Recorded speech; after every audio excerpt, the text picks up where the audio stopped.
सहजीवनाचा महोत्सव. कसं आपण तो एक उत्सव म्हणून साजरा करायचा असतो, पर्टिक्युलरली 58 नंतर. तर ती ही कथा सहजीवनाचा महोत्सव. स्वतःपुरतं जगून झाल्यावर संवेदनशील जाणीवेनं स्वतः पलीकडे जाणारी प्रौढ माणसं एखाद्या प्रवासात भेटतात.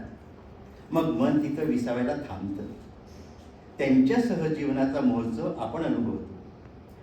आज जरा कुठे खुट्ट झालं की हमरी तुमरीवर येऊन घराच्या उंबरठ्याला तडा देणारी अति स्वातंत्र्यवादी जोडपी पाहिली की आधीच्या पिढीतलं हे सहजीवन आधार देतं.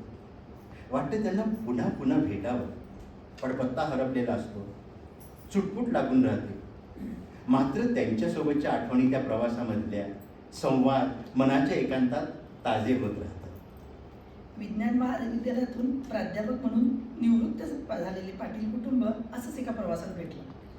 प्रवास दूरचा होता, गप्पांनी अंतर कमी केलं. ते पाटील कुटुंब सांगत होतं, निवृत्तीनंतर महानगरीची रोषणाई दूर ठेवून स्वतःच्या गावी विसावलेल्या आम्ही दोघांनी नोकरीतून दूर होताच निर्णय घेतला तो पंढरीची वारी पायी पूर्ण करण्याचा. आणि आम्ही तो पूर्ण केला. अहो काय सांगू, वारकऱ्यांसारखंच थंडी वाऱ्यात चाललो, तक्रारीचा न काढता आणि घरातल्या नातलगांची म्हणजे टिपिकल आजी आजोबांची चिंता न करता. भजनात रमलो. जय हरी विठ्ठलच्या गजरात नाचता नाचतात आम्हाला विठ्ठल भेटला. पंढरपूर येण्याआधीच प्रकाश गेला तिमिर हरपला, काय म्हणावे या स्थितीला ही ओळ आम्हाला कळली ती चंद्र आजींना नाचताना पाहू.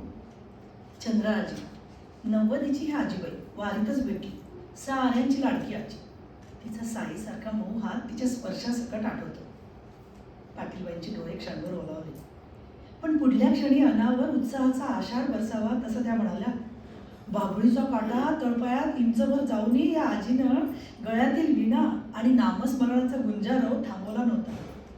कसं सांगू, मूर्तिमंत समाधी आम्ही पाहिली हो, आणि आमची सर्दी पडशाची सामान्य दुखणी कायमची हद्दपार झाली. जेव्हा कुबडी घेऊन जपाजप चालणारे नरहरी तात्या पाहिले, आम्ही दमून बसूया म्हणायचो तर ते म्हणायचे, चला चला चला मुक्काम इथवर आलाय आणि बसताय कुठे.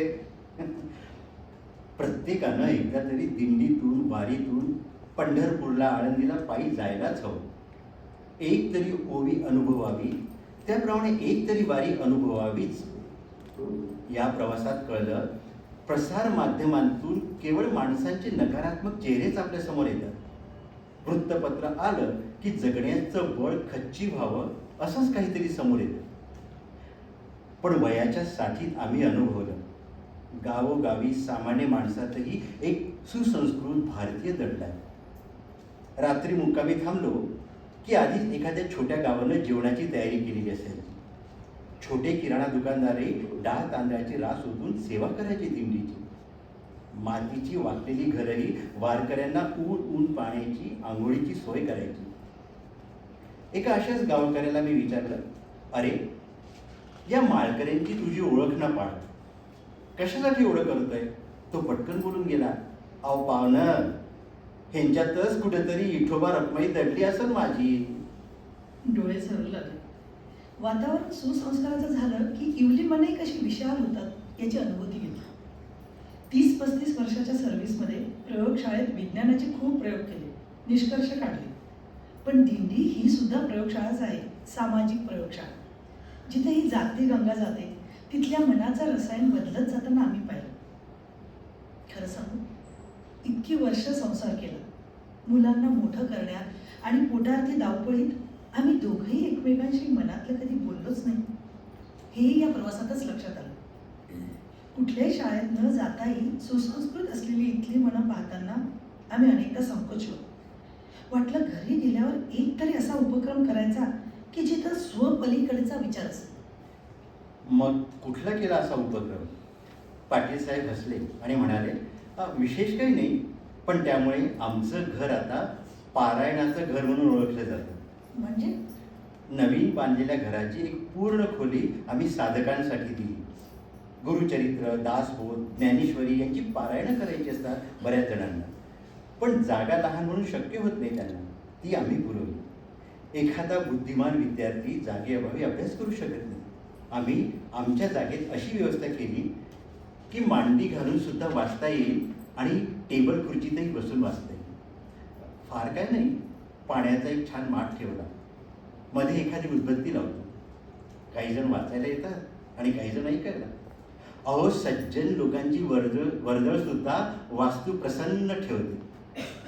तिकटा मिठाचा संसार 35 वर्षे केलास की आता कुणाला असाही आनंद देण्याचा संसार सुरू झाला. आणि खरं सांगू, असं वाटतं की संसार आता खरा सुरू झाला. आणि हो, यावर्षी अजून एक नवं धाडस करतोय आम्ही दोघेही प्राध्यापक होतो, सायन्स आणि गणित या विषयाचे. बरं का, केव्हाही या आणि या विषयातल्या शंका विचारा असं विद्यार्थ्यांसाठी आवाहन करणार आहोत आम्ही. म्हणजे पुन्हा नव्या तरुण चेहऱ्याशी संवाद राहील. खुजावणारं वार्धक्य कोवळ्या नदीत तरुण होईल.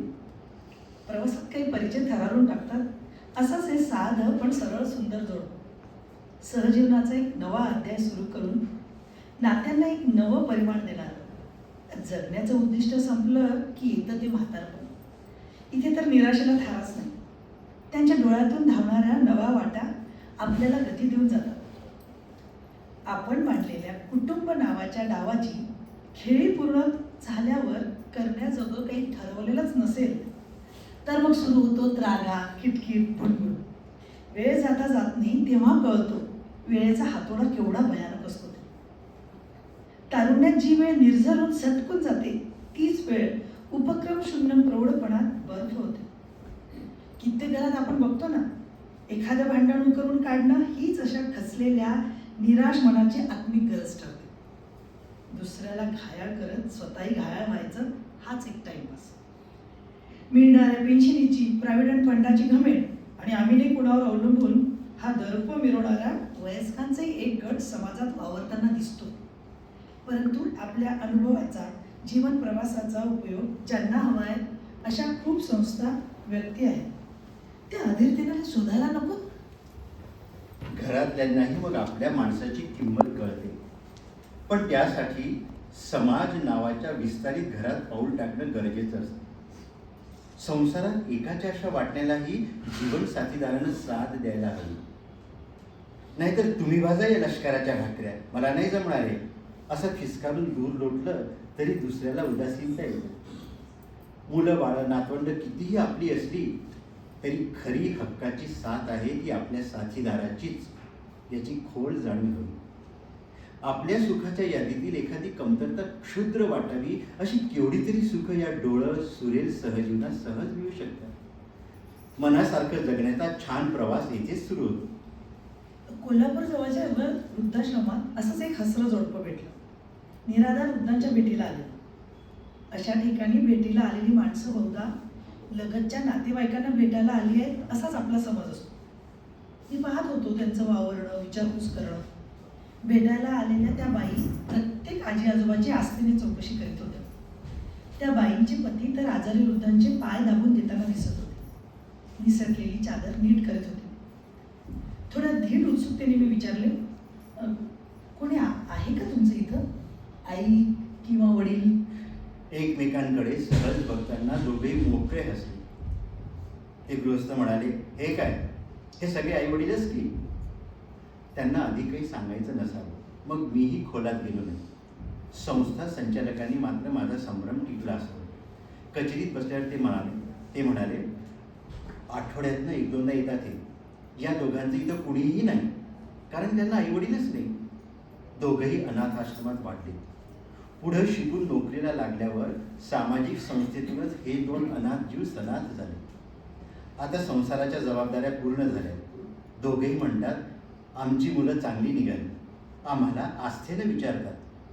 पण ज्यांना मुलं असूनही विचारत नाही अशांची जर आपणच मुलं झालो तर काय हरकत आहे? त्यांना मुलं सुना मिळतील आणि आपल्याला आई बाबा. निराधार वृद्धांमध्ये स्वतःचे आईबाबा शोधणारं हे प्रगल्भ सहजीवन. हे ऐकलं की आपण अवाक होतो. क्षणभर वाटतं काळ थांबलाय, आपण सुरू होतो. माझी तंद्री चिरी संस्थाचालक म्हणाले, बघा संस्कार कसे असतात. ही दोघं इथे येतात. जवळच्या मतिमंद मुलांच्या केंद्रातही खाऊ वाटतात. आपली पेन्शन पैसा समाजाला देत आनंदात असतात. आता गेल्या महिन्यापासून त्या दोघांची मुलं आणि सुना नातवंडही यायला लागले. अहो, ही कोजागिरी आम्ही त्यांच्याबरोबर जागवली. या गृहस्थांचा मुलगा पटकन बोलून गेला. आम्ही मुलं भाग्यवान. अनेकांना एक आजी एक आजोबा. आम्हाला बघा 70 आजोबा 40 आज्या. किती साधी सहज गोष्ट. अध्यात्माचा अर्थ समाज पूजेतून शोधणारी, खिन्नतेचा ढग दूर करून उद्दिष्टांचा ध्रुव तारा दाखवणारी.